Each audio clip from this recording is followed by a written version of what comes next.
There's a door in our new apartment. It only opens at night, and only for me. When Tom and I first found this place, I felt something was off. Too quiet. The kind of silence that presses on your skin. Even the air felt thicker, heavier. But the price was low, the neighborhood was safe, and we both just wanted something of our own. No more short-term rentals, no more couch surfing. A place that felt like home, even if it was a little old. Moving day was a mess. I dragged boxes. Tom grumbled about Wi-Fi and the trash schedule. And then we both noticed it. That door at the end of the hallway. No doorknob. Paint peeling around the frame. The door frame slightly crooked, like someone had once tried to push it in. Probably just a closet, Tom said. Looks like it's been sealed for years. Why does it look like that? I asked. He shrugged. Old building. Maybe plumbing, maybe wires, maybe rats. But I couldn't stop looking at it. It felt like the door was watching me. The next day, Tom went out, and I stayed home alone, unpacking, untangling cords, hanging curtains. And I walked back to the door. I don't know how to explain it. Have you ever felt like an object was alive? Not in a horror movie way. Just a sense that it knew you were there. And it was waiting. I reached out, almost touched the wall beside the frame, and I heard it. A click.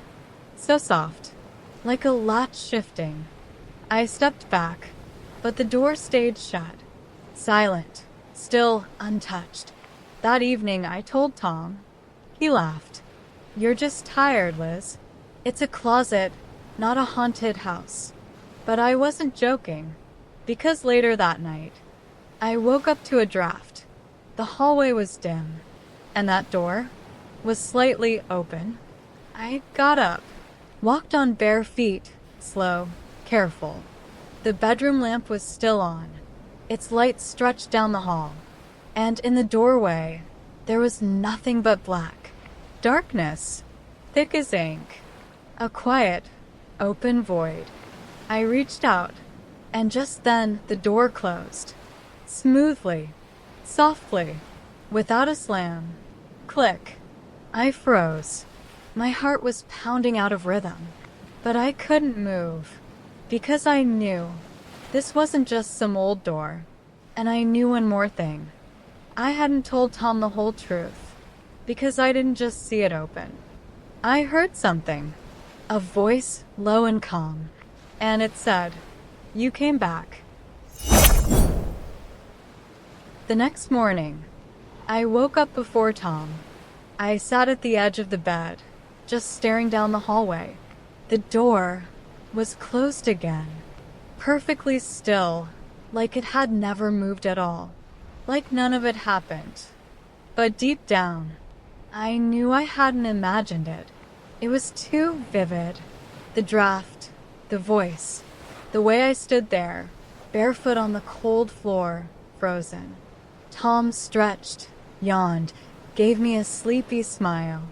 "You look like you ran a marathon in your sleep." I smiled back.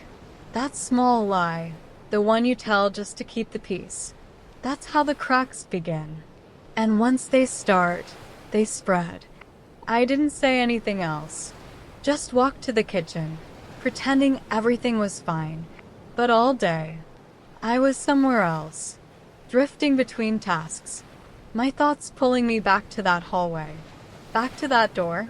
It was like I could feel it breathing, like it was waiting for me to come closer.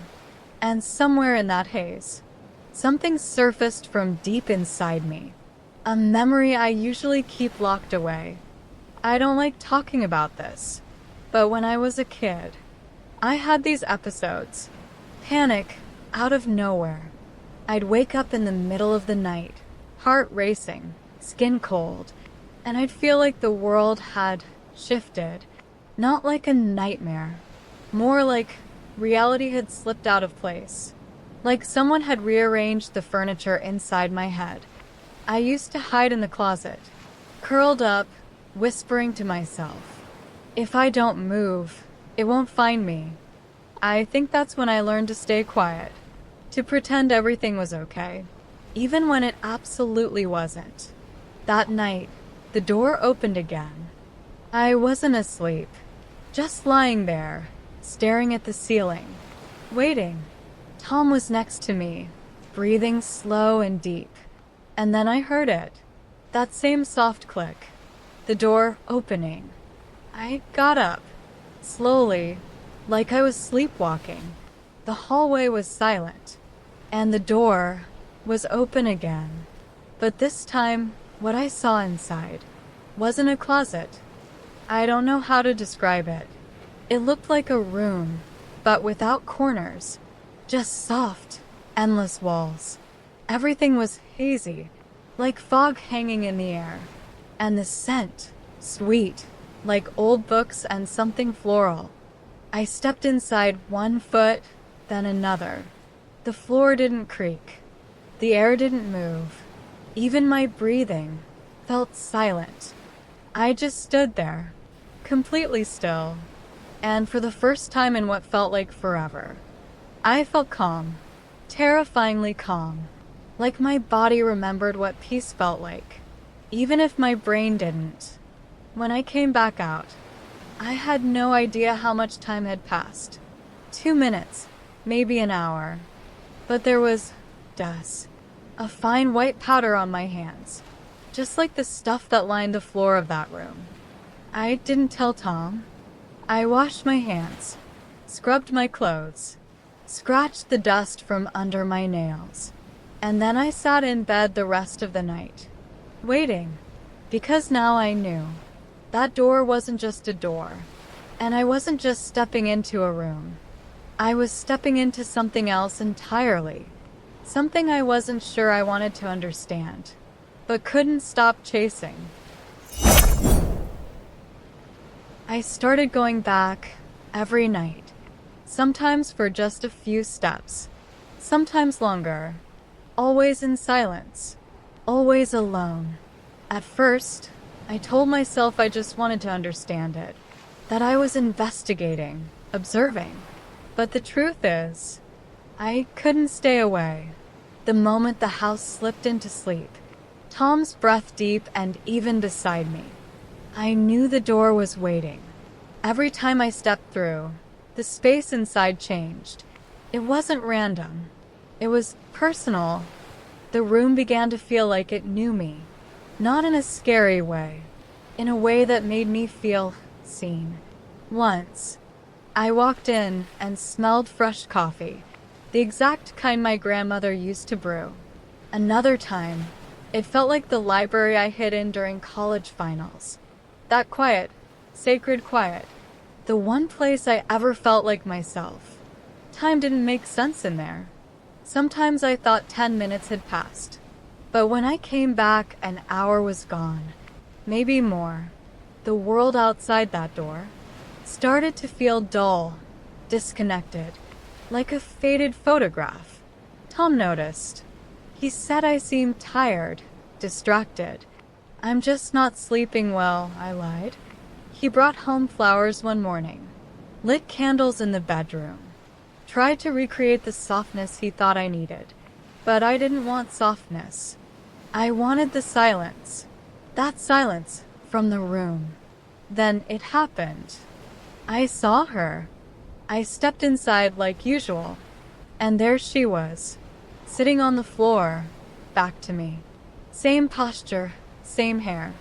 She turned, and it was me. Not me now, but a version of me.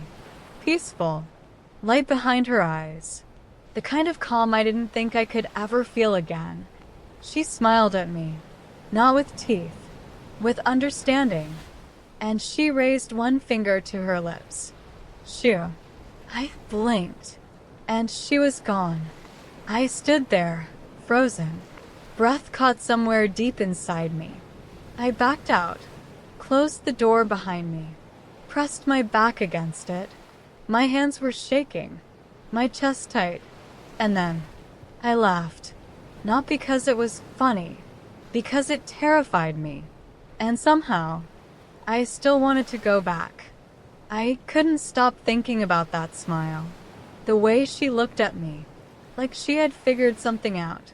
And the worst part was, I didn't know if that was really me, or something that wanted me to think it was. That night, I swore I was done. No more visits. No more curiosity. But the thing about that door is, it doesn't care what you swear. It knows when you're lying.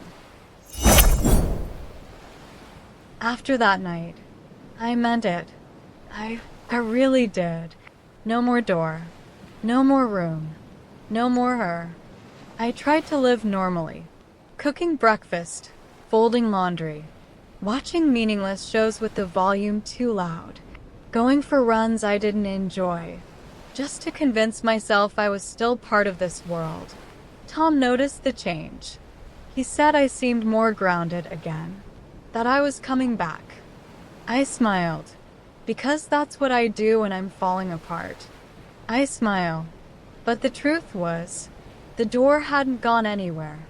It was always there, quiet, patient, like it knew I'd return. And then, something strange started happening. I'd wake up, feeling like I hadn't slept, like someone else had been living in my skin. My journal had entries I didn't remember writing. Don't trust the silence. She said not to tell him. If you leave, you won't come back the same. The handwriting was mine, but I had no memory of writing those words. Tom became more concerned. You're slipping again, he said one morning. You talk in your sleep, walk around at night. I brushed it off, but then he told me he'd recorded me. You did what? I didn't know what else to do, Liz. He showed me the video. I was standing in front of the door, still unmoving, mouth slightly open, eyes half-lidded, whispering. There was no sound on the video, but my lips were clearly forming words. I watched myself on the screen, and something about the way I stood there, so calm, so certain, it reminded me of her, the version of me inside the room. I deleted the footage, told Tom I just needed space, that I was overwhelmed, anxious, tired. He nodded, but I could see it in his eyes. He was afraid of me now. That night, he packed a bag, said he'd be staying with his parents for a while. As soon as he left, I walked straight to the door. It opened before I touched it. Inside, the room looked different. It wasn't hazy anymore. It had shape, definition. It looked like my childhood bedroom. Not as it was, as I remembered it. The striped wallpaper, the glow-in-the-dark stars on the ceiling, the stuffed bear I lost when I was 6, perfectly placed on the pillow. I stepped in, and a voice, not mine, but familiar, spoke from somewhere deep inside the walls. You're not alone. I turned. No one was there. Just silence. A silence so loud it made my ears ring. I stumbled out, closed the door, collapsed to the floor in the hallway. I cried, harder than I had in years. The kind of crying that empties you out. And then, I heard another voice, not in my head, in the hallway. Tom had come back. He stood there, holding his bag, looking at me like he didn't know who I was anymore. What's happening to you, Liz? I don't know. Tell me the truth. She doesn't want to let me go. He didn't say anything after that. He just stared. And I couldn't promise him that I even wanted to be let go. I tried to explain. I really did. I kept my voice steady, my words calm. No wild stories, no accusations. Just the truth. About the door. About the room. About me. Tom sat across from me, silent. Not laughing. Not angry. Just rational. Which somehow made it worse. You're probably sleepwalking, he said. Maybe stressed. maybe overworked. I shook my head. I told him I knew what I saw, what I felt, that the room wasn't a dream, that it was real. He placed a hand on my shoulder, gently, and said, "You should talk to someone, a professional." My heart broke a little when he said that. Not because he didn't believe me, but because, deep down, I think he wanted me to be wrong. Because that was safer, easier. That night, I didn't go to the door. I stayed in bed, eyes open in the dark, frozen under the covers, listening, waiting. The door didn't open. Not that I could hear, but the room was still there, somewhere in the air around me, calling. I got up, walked to the hallway, stood in front of it. I didn't open it. I didn't move, but Tom was watching. He stepped out of the bedroom, eyes tired, voice low. "You've been standing here for 10 minutes. I thought I heard something." He stared at me like he didn't know who I was. "I don't think you're okay," he said, "and I don't think I can help." The next morning, he packed a bag, left a note on the table. "I love you, Liz, but I'm scared." So was I. That night, I set up a camera, just a basic one, pointed it at the door. Then I went to bed and didn't move, didn't even look toward the hallway. The next morning, I watched the footage. For the first 2 hours, nothing. Me lying still in bed. Tom's side of the bed, empty. Then at 2:17 a.m., I vanished. One frame I was there, the next, gone. I didn't get out of bed, didn't walk to the door, didn't open it. I just disappeared. At 2:34 a.m., I was back. No movement, no sound, just there again, like nothing happened. I watched it over and over, trying to catch a flicker, a glitch, something to explain it. And then, in the silence of the hallway camera, I heard it, breathing, slow, steady, but not mine. I showed the video to Tom. He watched it, paused, rewound, then looked at me and said, "You edited this. I don't know why, but this isn't real." He walked out again, and this time, I didn't stop him. I sat there alone, holding the camera, staring at the door, and finally, I stood up, turned the camera toward it, pressed record. Then I opened the door and walked through.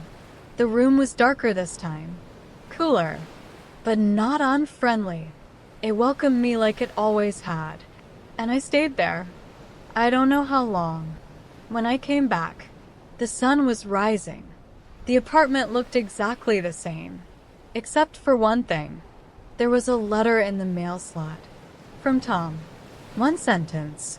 "I love you, Liz, but I don't know who you are anymore." I held it in my hands for a long time, and I thought, neither do I. At first, I didn't realize I couldn't leave. I walked through the door, like always. No fear, no questions, just that familiar, low hum. The way the air felt thicker, softer, almost like stepping underwater. The door closed behind me, gently, no click, no slam, and then silence. Not the normal kind of silence, but something deeper, like the world outside had been muted.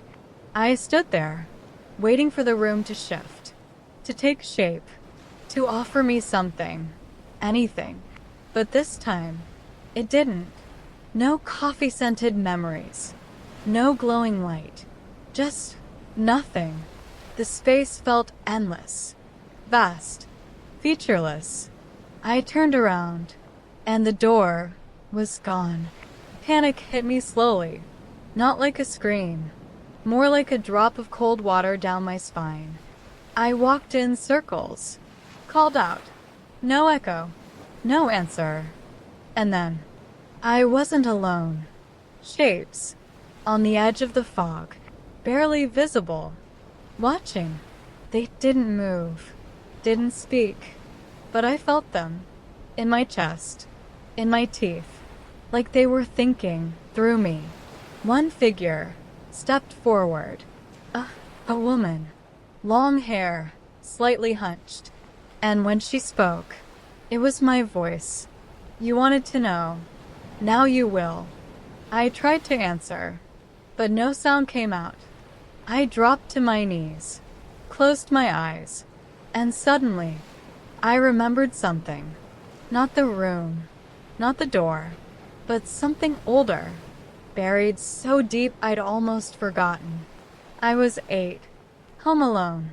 Mom had gone to see her sister for the night, and Dad had warned me never to go near the basement door. He said it was broken, that the lock jammed sometimes. But that night, the door opened on its own, and I saw, not darkness, but me, standing there, in the same pajamas, smiling. I slammed it shut, blocked it with a chair, never told anyone. But now, here I was again, inside the thing I thought I'd escaped as a child. The room pulsed around me, like it knew I remembered. And then, a door appeared. Not the one I came through. A different one. Older. Wooden. With a brass ring for a handle. I walked toward it. Placed my hand on the metal. It was warm. Like skin. And I heard a voice. Not outside me, but from inside my chest. If you go back, think carefully about what you're bringing with you. I froze. Because suddenly, I wasn't sure if I had ever truly left this place in the first place. Maybe I'd been here all along. Maybe this version of me was just what made it to the surface. I opened the door and stepped through. I stepped out, but I wasn't sure it was the same apartment. Everything looked right. The furniture, the light, the peeling sticker on the fridge. But something felt misaligned, like the room had been rebuilt from memory. Close enough, but not exact. I walked through the space slowly, waiting for something to shift, to glitch, to confirm what I already feared. Nothing did, but the silence. It felt different now. Not empty, but full, like the air was listening. I stood in front of the mirror. My face stared back. Same eyes, same freckles, same tired mouth. But there was something in the way I blinked. Like a delay, a hesitation, as if I wasn't quite alone behind my own eyes. Tom came back the next day. He knocked, quietly, stood in the doorway holding the same overnight bag. We sat at the kitchen table, 2 mugs of coffee between us. He asked if I was okay. I said yes. He asked if I wanted help. I said no. Then he asked the only question that mattered. Are you still you? I didn't answer right away, because I didn't know. I said, I think I came back. He looked at me for a long time, and then whispered, You don't sound sure. He stayed for half an hour, then left again. No fight, no door slam, just footsteps down the hall. That night, I sat alone in the dark, staring at the door. It didn't open. It hasn't opened since. But sometimes, when I'm half asleep, I hear a soft hum, like a memory trying to speak. Sometimes, I wake up with the feeling that the bed is too soft, that the walls aren't quite the right shade of white.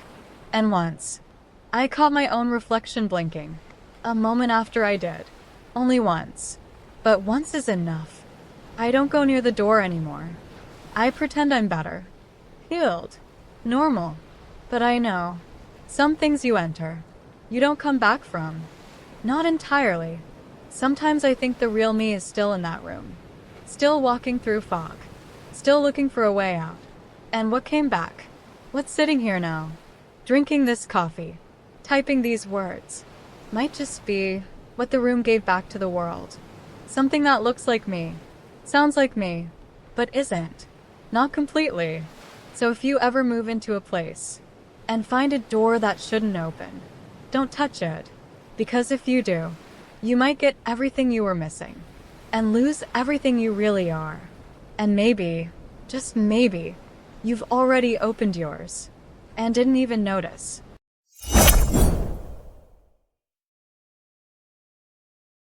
Thank you for listening to my story. If it made you feel something, even just a chill, please leave a like and subscribe to the channel.